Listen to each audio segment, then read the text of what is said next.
Heyo, well, Retroid Pocket 3 has been with us now for almost 2 months, so I thought I'd do a overall coverage to see if this handheld is still worth picking up today.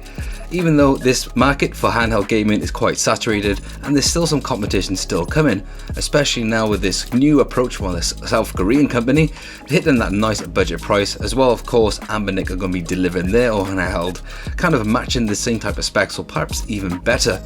And in the time of this video, Retroid Pocket 3 company has also released their details on the up and coming Retroid Pocket 3 Plus.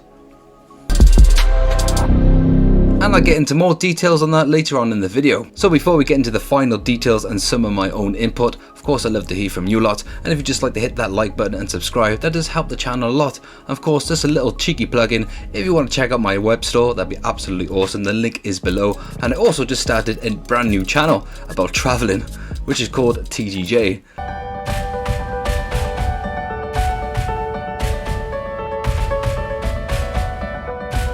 So I'll be happy if you guys would check that out as well. Anyway, back to the Retroid Pocket 3 now. So guys, if you did have that pre-order back then and you did have those additional controller buttons, which they included for the people that pre-ordered the Retroid Pocket 3, as they did originally state that they were supposed to include this in the first place of the original build, they provided it with the necessary tools for you to open up and to install this yourself. The opening process I did find to be quite easy, with the 4 screws at the back to undo first, and this handy guitar pick plastic thingy to wedge it open. Not much force was really needed to get this open, and then I did find a slight crack in the top left hand side prior to actually opening this up, so I had to be careful when taking the back panel off.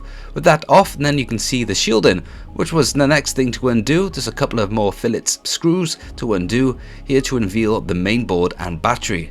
So I thought to tackle the D-pad side first. A couple of extra screws to undo, then I just popped in the replacement.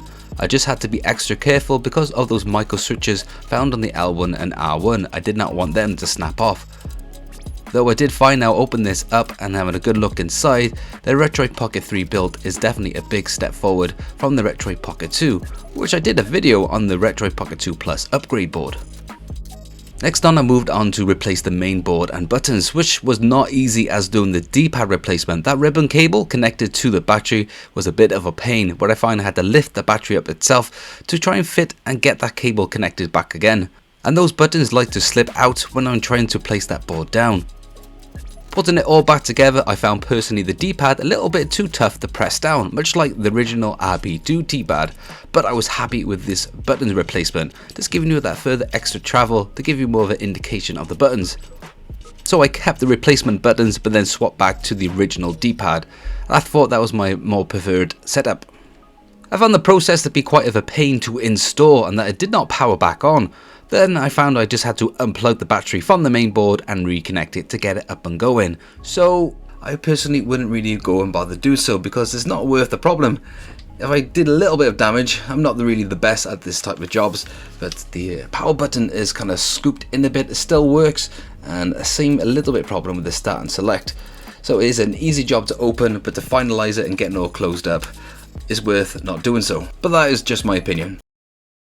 Now moving on to the pros and cons of the design of this handheld, which I thought I'd have a better opinion 2 months later. To start off, the sleek design is great for portability. The D-pad is absolutely awesome. It grew on me very quickly, with this different type of design to the rest of the competition out there. It does feel very precise and easy to trigger at the same time. The screen quality and the widescreen build is very welcoming, with more versatility to use for widescreen supported apps and emulators.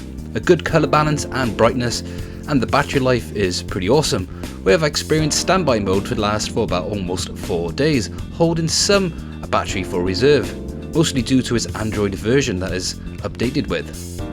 The analog sticks are a huge jump in quality compared to the Retroid Pocket 1 and 2 model, and plus the L1 and R2 have L3 and R3 buttons this time, which is great, catching up to the rest of the competition this time.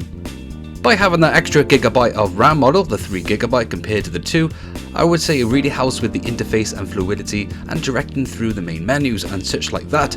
I've really been enjoying this handheld compared to the competition for these retro gaming emulation devices.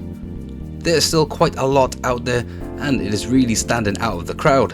especially with that price tag, just hitting that sweet spot at its initial release. We have also experienced very welcoming continuous support with updates from the company themselves, with the most recent version being 1.0.0.37, including an update to the built-in launcher, adding global, scoped favorite and played list management, a font layer game title to make it visible for 2.4 grid view, and adding icons to the indicated corresponding emulated system.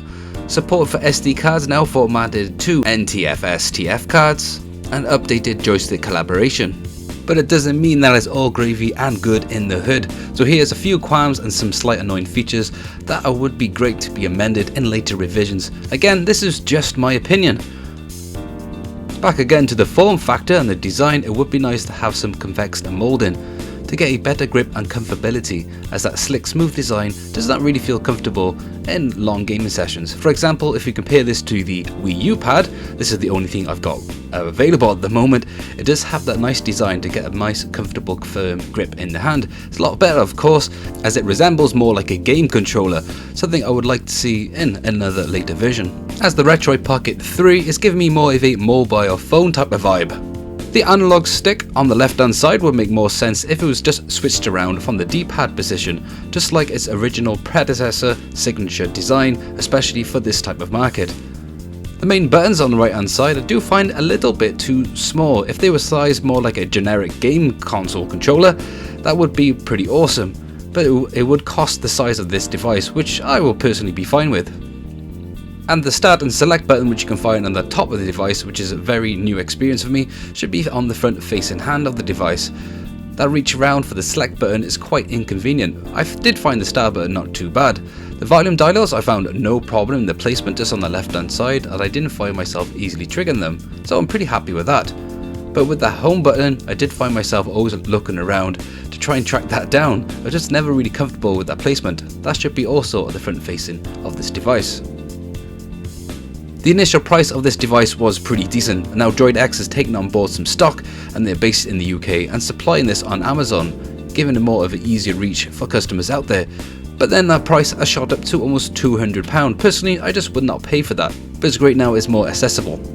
But you could consider buying it direct from Retroid Pocket themselves. It did cost me around £40 for decent delivery. That took shy of about 2 weeks to get to me, so you could add that to the initial price as well.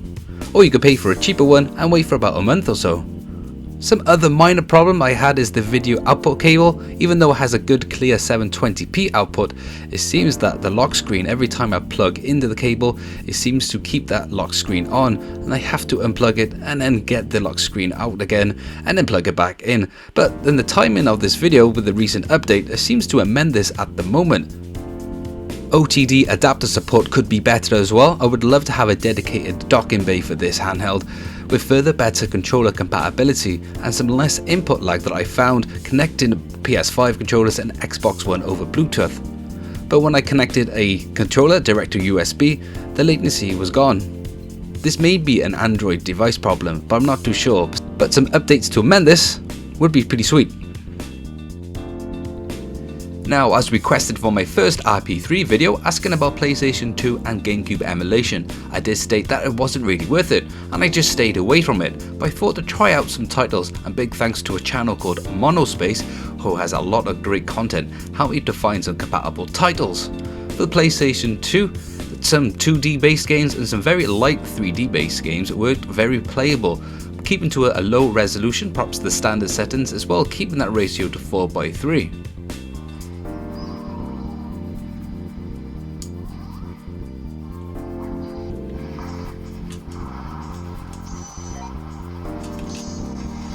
I also tried a non-widescreen compatible game like Grandeur Extreme, Game Art, where is our PlayStation 4 or PS5 ports. Yeah, they're not listening, but that would be awesome. And I applied a patch from the website PS2 Wide, and this is looking awesome. It's a shame it just has those minor dips.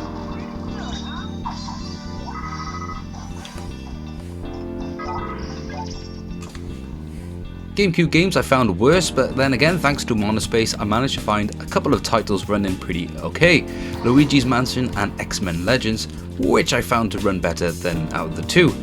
But all in all, even though this is still kind of hard to recommend the rp3, mostly due to the current state of the market with further choice coming very soon, I still found that this handheld was the one I found myself taking around and getting my gaming fix. Also being Android based, I can then also connect to streaming apps and connecting it to my phone for mobile services via data sharing.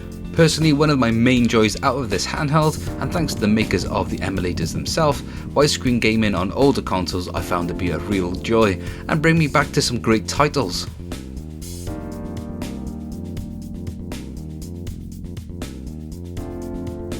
And just for you lot who managed to stick around watching this video, I did find a nice little handy trick. By using Google Find My Device, you can track down your rp3 in case you're a bit of a klutz like myself and always misplacing items.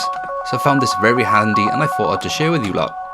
So as I originally stated at the beginning of the video, I wanted to cover a bit more on the Retroid Pocket 3 Plus that has just been announced by Retroid, but I thought I'd do more of a dedicated video on my first reaction and get some more details upon this release that is coming out soon. And of course, you will find the link in the description. So as always, if you like this video, hit that button. If you want to support and help this channel, hit subscribe, leave a comments below, and I'll catch you lot on the next video.